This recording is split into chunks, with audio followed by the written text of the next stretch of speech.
열린교회 성도 여러분 안녕하세요. 이 시간에 3월 17일 매일 성경 묵상 함께 하겠습니다. 오늘 나눌 말씀은 레위기서 11장 1절에서 23절의 말씀입니다. 함께 읽겠습니다. 여호와께서 모세와 아론에게 말씀하여 이르시되 이스라엘 자손에게 말하여 이르라. 육지의 모든 짐승 중 너희가 먹을 만한 생물은 이러하니 모든 짐승 중 굽이 갈라져 쪽발이 되고 새김질하는 것은 너희가 먹되 새김질하는 것이나 굽이 갈라진 짐승 중에도 너희가 먹지 못할 것은 이러하니 낙타는 새김질은 하되 굽이 갈라지지 아니하였으므로 너희에게 부정하고 사반도 새김질은 하되 굽이 갈라지지 아니하였으므로 너희에게 부정하고 토끼도 새김질은 하되 굽이 갈라지지 아니하였으므로 너희에게 부정하고 돼지는 굽이 갈라져 쪽발이로되 새김질을 못하므로 너희에게 부정하니 너희는 이러한 고기를 먹지 말고 그 주검도 만지지 말라. 이것들은 너희에게 부정하니라. 물에 있는 모든 것 중에서 너희가 먹을 만한 것은 이러하니 강과 바다와 다른 물에 있는 모든 것 중에서 지느러미와 비늘이 있는 것은 너희가 먹되 물에서 움직이는 모든 것과 물에서 사는 모든 것 곧 강과 바다에 있는 것으로서 지느러미와 비늘이 없는 모든 것은 너희에게 가증한 것이라. 이들은 너희에게 가증한 것이니 너희는 그 고기를 먹지 말고 그 주검을 가증히 여기라. 수중생물의 지느러미와 비늘이 없는 것은 너희가 혐오할 것이니라. 새 중에 너희가 가증히 여길 것은 이것이라. 이것들이 가증한즉 먹지 말지니 곧 독수리와 솔개와 물수리와 말똥가리와 말똥가리 종류와 까마귀 종류와 타조와 타흐마스와 갈매기와 새매 종류와 올빼미와 가마우지와 부엉이와 흰 올빼미와 사다새와 너새와 황새와 백로 종류와 오디새와 박쥐니라. 날개가 있고 네 발로 기어다니는 곤충은 너희가 혐오할 것이로되 다만 날개가 있고 네 발로 기어다니는 모든 곤충 중에 그 발에 뛰는 다리가 있어서 땅에서 뛰는 것은 너희가 먹을지니 곧 그 중에 메뚜기 종류와 배짱이 종류와 귀뚜라미 종류와 팥중이 종류는 너희가 먹으려니와 오직 날개가 있고 기어다니는 곤충은 다 너희가 혐오할 것이니라. 아멘. 오늘 묵상하는 11장부터 15장 사이에서는 정한 것, 부정한 것에 대한 구분을 하시는데 특별히 11장에서는 이스라엘 백성들이 먹을 수 있는 정한 짐승과 먹을 수 없는 부정한 짐승을 구별하십니다. 오늘 본문에서는 땅, 하늘, 물이라는 삼중 구조 속에서 정한 것과 부정한 것을 구별하시고 내일 묵상할 본문에서는 생활 반경 속에서 그것을 확인하는 그러한 말씀을 주십니다. 오늘 본문에서 하나님은 정한 짐승은 굽이 갈라지고 되새김질하는 가축으로 말씀하시고 이런 조건에서 벗어난 짐승들은 모두 부정한 것입니다.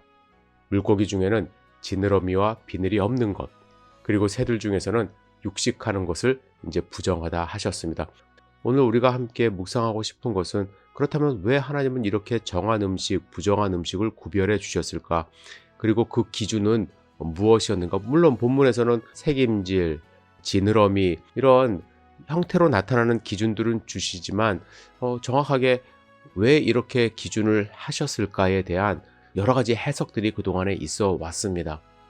첫 번째, 많은 학자들은 보건위생학적으로 이렇게 구분을 하셨다라고 설명을 합니다.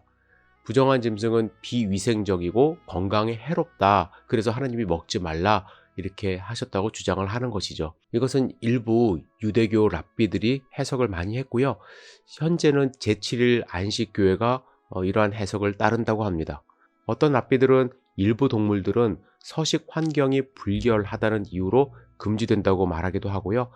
지느러미와 비늘이 없는 고기는 탁한 물에서 살고 또 체액이 차기에 먹으면 몸에 해롭다고 주장을 하기도 합니다. 특히 미생물학이 발달한 근대에 이르러서는 부정한 짐승들에 대한 과학적 연구를 통해 예를 들어 돼지고기는 섬모충균이 가득하고 토끼는 야토병을 일으킨다는 사실이 밝혀지면서 이러한 보건 위생학적 설명이 힘을 얻었습니다. 하지만 이러한 견해의 문제점은 금지된 짐승 중에도 영양이 뛰어나고 위생적으로도 문제가 없는 것들이 많고요. 반대로 허용된 짐승 중에도 건강에 좋지 않은 것들이 다수 포함이 되어 있다는 것입니다. 그리고 신약에 와서 먹을 수 있는 것과 없는 것의 구분이 이제 폐지가 되었는데 제7일 안식교에서는 레위기 음식법에 이 항구적 유효성을 주장하지만 예수님과 사도들의 가르침을 볼 때 이것이 더 이상 효력이 없음이 분명해졌습니다.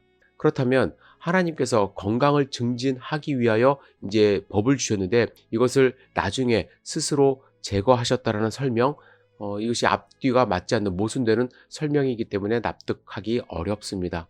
그래서 과거에는 상당히 인기 있는 주장이었지만 현재는 그럴 수도 있겠다 정도로만 이제 받아들여지고 있습니다. 두 번째는 상징적인 해석입니다. 정결하고 부정한 짐승의 구분은 그들이 가진 상징성 때문이라는 거예요. 정결한 짐승들은 의인으로서 이스라엘 백성의 행동 양식을 나타내고 반대로 부정한 짐승들은 죄인들의 모습을 나타낸다는 식의 해석입니다. 그러나 이러한 풍류적인 해석, 비유적인 해석은 현대신학 해석사에서 매우 위험한 것으로 이제 간주되어 더 이상 주석가들의 지지를 받지 못하죠. 근거 없는 해석이기 때문에 그렇습니다. 상당히 주관적인 함정에 빠지기 쉽습니다.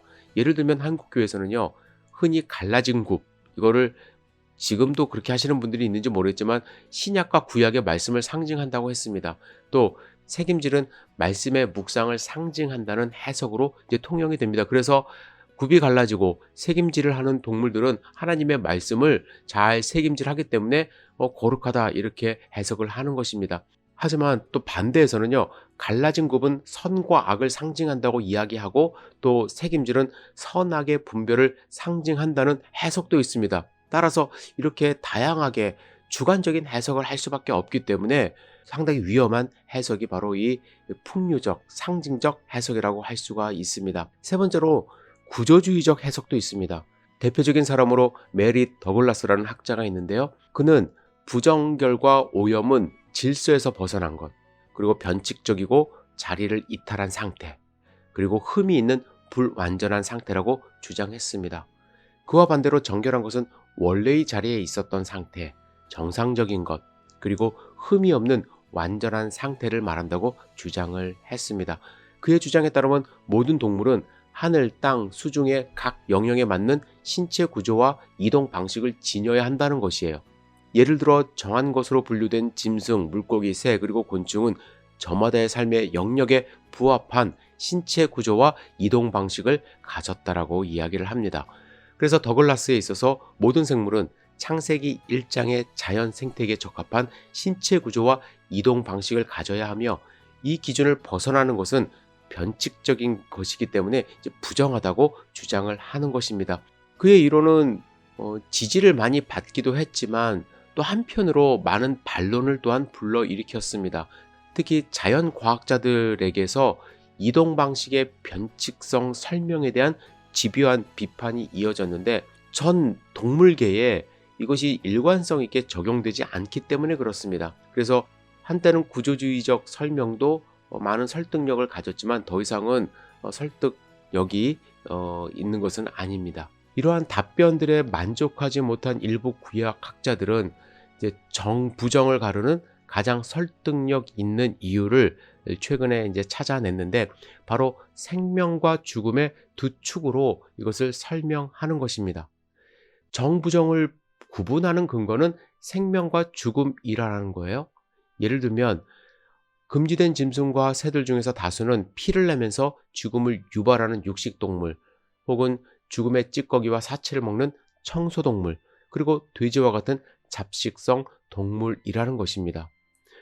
예를 들면 수중 생물도 마찬가지입니다. 바닥을 청소하는 종류 우선 배제가 됩니다.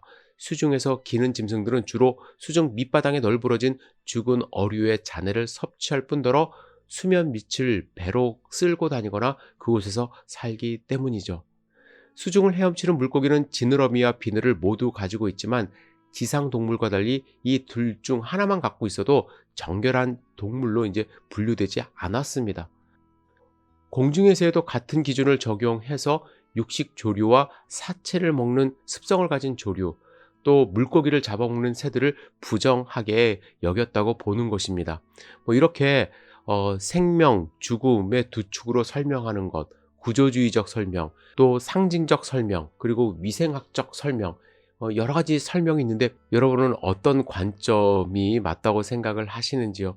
저는 이렇게 노력을 통해서 어떠한 기준을 가지고 하나님이 정한 것, 부정한 것을 구분하셨을까를 연구하는 것, 발견하는 것 중요한 일이라고 생각을 합니다. 하지만 그 전에 선행되어야 할 것은 이 정결법을 하나님이 그들에게 주신 목적을 잘 인식하는 것입니다. 이 음식법의 목적은 정결한 음식의 섭취를 통해서 하나님이 주신 이 거룩한 백성의 신분을 유지하는 것입니다. 정결한 음식으로 가려 먹으면서 내 자신이 하나님의 백성임을 잊지 않게 하시는 거예요. 정결한 음식이 우리를 정결케 하는 것이 아닙니다. 정결한 우리가 하나님의 명령을 지키며 살려고 노력할 때 정결한 음식을 먹게 되는 것입니다. 따라서 다른 문화에 속한 사람들 먹는 음식 갖고 이제 비판할 필요가 없다라는 거예요. 특별히 여러분, 신약 시대가 열리면서 하나님이 정결 음식의 한계를 열어주셨어요. 베드로에게 보여주신 비전은 이방 백성에게 복음이 증거되면서 그들에게 구약의 정결 음식을 강요하기보다는 그들의 문화 속에서 정착한 음식도 존중하기를 바라시며 복음이 증거되기를 원하신 것입니다. 따라서 우리는 지금 구약의 정결 예법에 구속받을 필요는 전혀 없습니다. 하지만 거룩한 하나님의 백성으로 우리가 무엇을 먹고 무엇을 마실지 하나님의 음성을 들으며 스스로 정결케 하려고 하는 노력이 필요합니다. 여러분, 먹고 마시는 것이 하나님의 영광을 가리지 않게 해야 한다는 것입니다. 오늘 본문을 읽으면서 여러분들 한번 생각을 해보세요. 하나님이 나에게 원하시는 음식은 무엇인가? 내가 먹지 말아야 될 음식이 무엇인가? 내가 그동안 하나님의 음성을 무시하면서 살아온 것은 없는가? 예를 들어서 우리가 하나님이 주신 건강을 잘 유지하기 위해서 피해야 될 음식들이 있을 수 있습니다. 그렇다면 그것은 여러분들 각자에게 체질에 맞게 또 하나님이 먹지 말라고 하시는 음식들이 있기 때문에 가능하면 피할 수 있으면 피해야만 하는 것이죠. 그래서 하나님이 여러분들 각자에게 무엇을 먹고 마실지를 말씀을 해주시고 생각을 주신다면 거기에 순종하는 삶, 다른 사람이 저것도 먹을 수 있어? 저거 먹어야 돼? 라며 비판할 것이 아니라 내 자신에게 맞는 하나님이 허락하신 음성을 감사함으로 섭취하며 하나님께 영광을 올려드리는 삶을 사는 것이 중요하다고 생각을 합니다. 여러분, 오늘 맛있게 식사하시고요. 하나님께 감사드리시고 그 음식으로 하나님께 영광 돌리는 하루 되시기를 주님의 이름으로 축복합니다. 오늘 구약에 나오는 음식, 특별히 돼지고기 먹었다고 해서 죄책감 갖지 마세요. 하나님이 다 길을 열어주셨고, 그러나 또 너무 혐오스러운 거, 또 남들이 보기에 저런 걸 어떻게 먹을 수 있어? 라는 거 굳이 안 먹어도 되는 거 먹으려고 하지 마시기를 부탁을 드립니다. 오늘 하루 하나님께 영광 돌리는 귀한 삶 사시기를 주님의 이름으로 축복합니다. 기도하겠습니다. 전능하신 주님, 오늘 본문의 말씀을 통해서 하나님이 우리에게 주시는 음성을 확인할 수 있도록 인도하여 주시옵소서. 주님이 허락하신 음식을 감사함으로 섭취할 수 있도록 인도해 주시고 하나님께 영광 돌리는 삶 살 수 있도록 도와주시옵소서. 예수님의 이름으로 기도드렸사옵나이다. 아멘.